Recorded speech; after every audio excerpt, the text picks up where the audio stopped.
running around in the field, but there's no scoreboard to look at, right? If we did scoreboarding in a football game like we do it at work, think about that. If we did scoreboarding in a football game like you do it at your work, who would know the score? Do your bosses and managers and owners know the score? Do they know how the finances are doing in the organization? Do they know if they're making money? Do they have some indication of whether they're successful? Yeah. So imagine with me, the football team, coach has handheld scoreboard, right? We'd let the coaches know. Heaven forbid the players actually know the score, right? Coach has a scoreboard. The owners up in the box have a score. That makes sense, right? That's how it would be at work. Player comes to the coach and says, "Hey, coach, what's the score?" And the coach says, "Buddy, you just go play the game. I'll let you know on a need-to-know basis when I find out."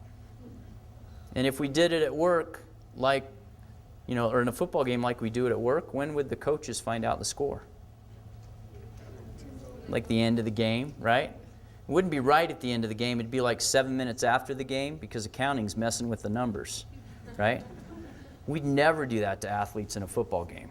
But that's what happens at work when we don't let people know what the score is, when we don't do scoreboarding like we do it in athletic contests. So that's a secret that you got to deploy when you're running a team, or you're running a business, or you're involved in this organization, is let everybody know what the score is, right? Is this a good scoreboard? Is that motivating? Can you tell who's winning or losing?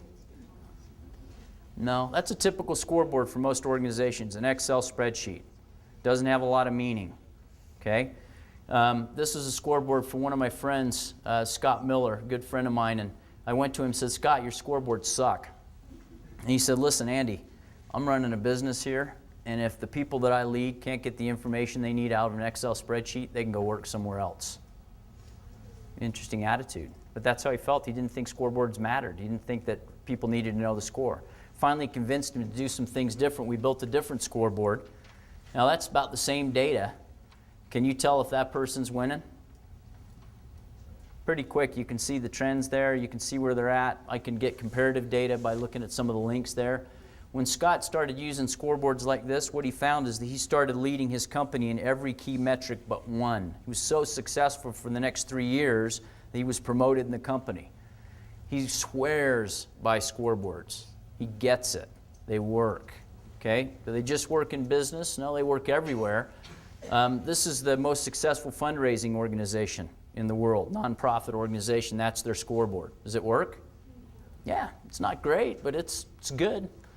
This is a scoreboard for one of my buddies that lives up in Canada. He was weighing 280 pounds. He's 5'7". That's a big man. Is that healthy? No. It's really tough for a Canadian, too, because he couldn't play hockey. Right? Any of you from Canada? That's a big deal when you can't play hockey and you're a guy. And so this is his scoreboard. And his goal was from 280 pounds to 199 pounds by Jordan's grad, or I'll be sad. Jordan was his senior in high school. He had some predictive measures that he thought would help him be successful.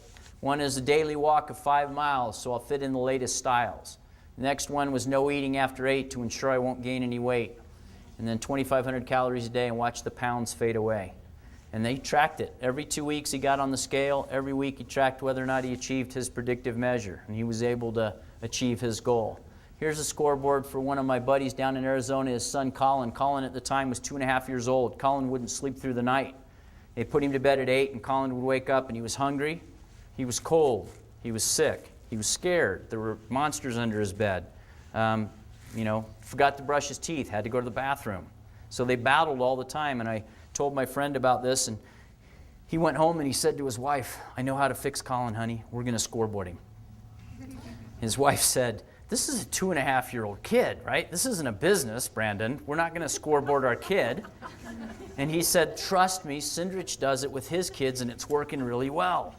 So they tried it. Now, Colin didn't read at the time. Colin, 2.5, but he could see the pictures. At 8 o'clock, they would say, "Colin, time to go to bed." He would go to his dresser, get his little scorecard, and he would do each of the things on there, and then he would go to bed. If he slept all the way through the night, what did he get when he got up in the morning? He got a sticker. What's a sticker to an 18-month or a 2.5-year-old?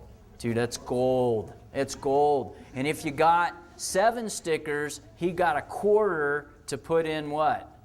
The piggy bank. And get cooler than that when you're 2.5 years old.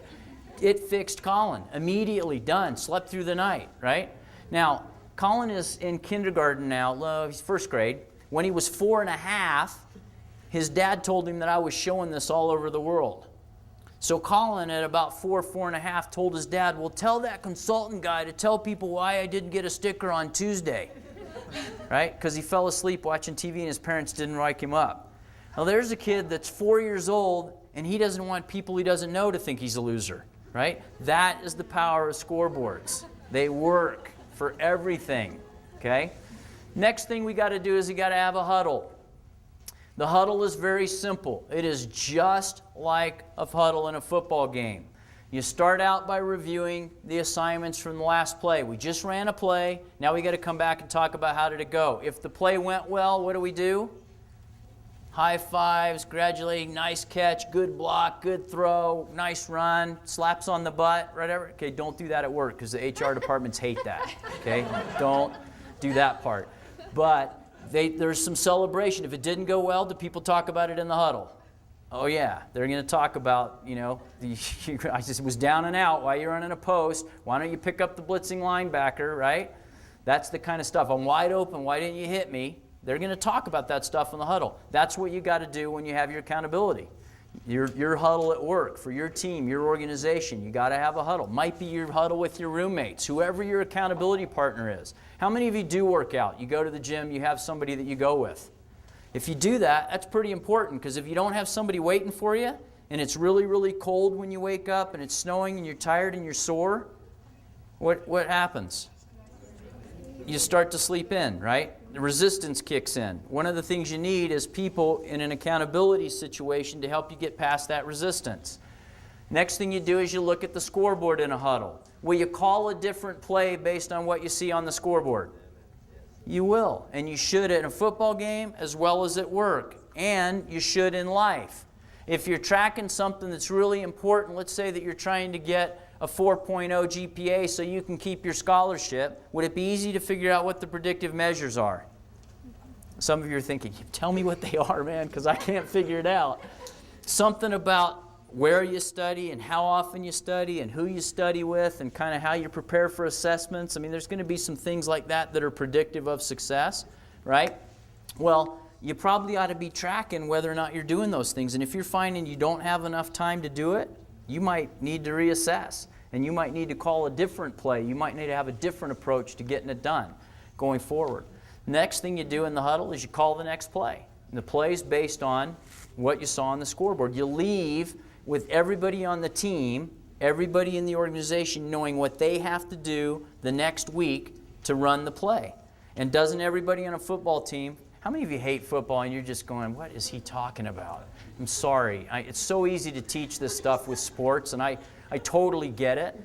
I was actually with a bunch of people a couple years ago, and I taught about football, and I got these evaluations at the end, and they just slammed me. Like, it was all ladies in the group, like 60% of them, and they were like, I don't even know what a linebacker is. What is your idea of culture, Monday Night Football? And I'm thinking, yeah, that's pretty much it. But I felt bad. So I went home and I did this whole thing, like everything that I teach, I did it, to symphonies. Like, I talked about movements and conductors and, all just really tied it into music.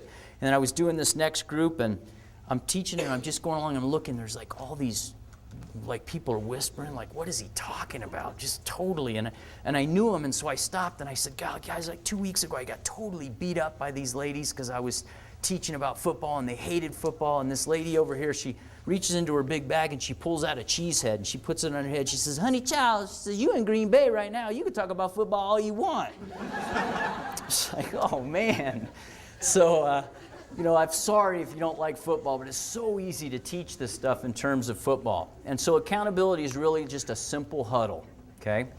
Now, the next part is around follow-through. Bossidy, who helped write the book Execution with Ram Charan, he basically said that follow-through is the cornerstone of execution.